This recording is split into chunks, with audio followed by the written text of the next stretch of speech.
किसी शांत गांव के किनारे हरे भरे खेतों के बीच मिट्टी की दीवारों और फूस की छत वाली एक छोटी सी झोपड़ी खड़ी थी। उस झोपड़ी में एक बूढ़ी औरत रहती थी, अकेली पर खुशमिजाज। ना कोई घर वाला, ना कोई बच्चों की जिम्मेदारी, बस वो, उसका पुराना चूल्हा और उसकी अपनी ही बातें। अक्सर हंसते हुए खुद से कहती, अरे गरीबी भी एक खेल ही है, खाने वाले एक मैं, खिलाने वाला भी एक मैं। समय अपनी रफ्तार से चलता रहा और एक दिन बारिश का मौसम आ पहुंचा। काले बादलों ने पूरे गांव को अपने अंदर समेट लिया। हवा चीखी, बिजली चमकी और फिर शुरू हुई लगातार बरसने वाली बारिश। कई दिन हो गए पर बादल जैसे थमने का नाम ही नहीं ले रहे थे। इसी भारी बारिश में जंगल से एक भूखा, ठंड से कांपता बाघ निकल पड़ा।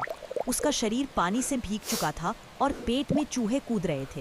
वो बड़बड़ाया, हे भगवान, अगर छिपने की जगह मिली और कुछ खाना मिला तो आज की मुश्किल आसान हो जाएगी। धीरे धीरे वो गांव की तरफ बढ़ने लगा। रास्ते में उसने देखा खेतों के बीच एक छोटी झोपड़ी जिसकी चिमनी से धुआं उठ रहा था। बाघ की आंखें चमक उठी।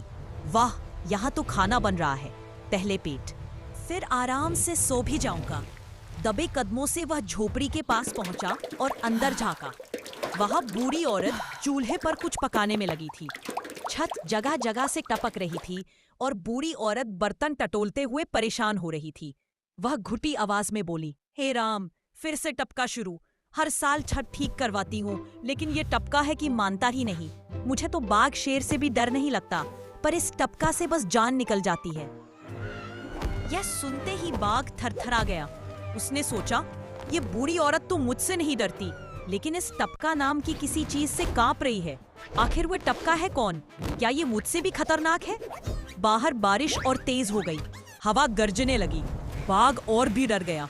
नहीं, अगर ये बूढ़ी इससे इतना डरती है तो ये जरूर कोई भयानक राक्षस होगा। अचानक छत से एक बड़ा सा पानी का कतरा गिरकर किसी बर्तन पर टपक पड़ा। टपाक! बाघ उछल पड़ा। अरे ये क्या था? क्या वही टपका है? यही है क्या? और इतनी सी आवाज ने बाघ को पूरी तरह डरा दिया। वो चीखता हुआ भागा, बचाओ, टपका आ गया, टपका आ गया, मैं तो गया। बूढ़ी औरत बाहर आई, कुछ समझ नहीं पाया।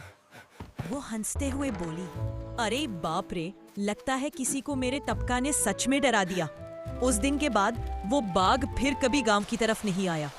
और आज भी गांव के लोग हंसते हुए कहते हैं, बाघ को किसी इंसान ने नहीं, टपका ने भगा दिया था। इस कहानी से सीख मिलता है कि कभी कभी हमारा डर असली नहीं होता, हम खुद ही उसे इतना बड़ा बना लेते हैं कि वो सच लगने लगता है। इसलिए हमेशा सच को समझने की कोशिश करो, क्योंकि कई बार टपका जैसी डरावनी चीज सिर्फ हमारे मन का भ्रम होती है। अगर आपको हमारी ये मजेदार कहानी पसंद आई हो तो वीडियो को लाइक करें, चैनल को सब्सक्राइब करें और कमेंट में लिखें टपका सबसे खतरनाक। मिलते हैं अगली कहानी में।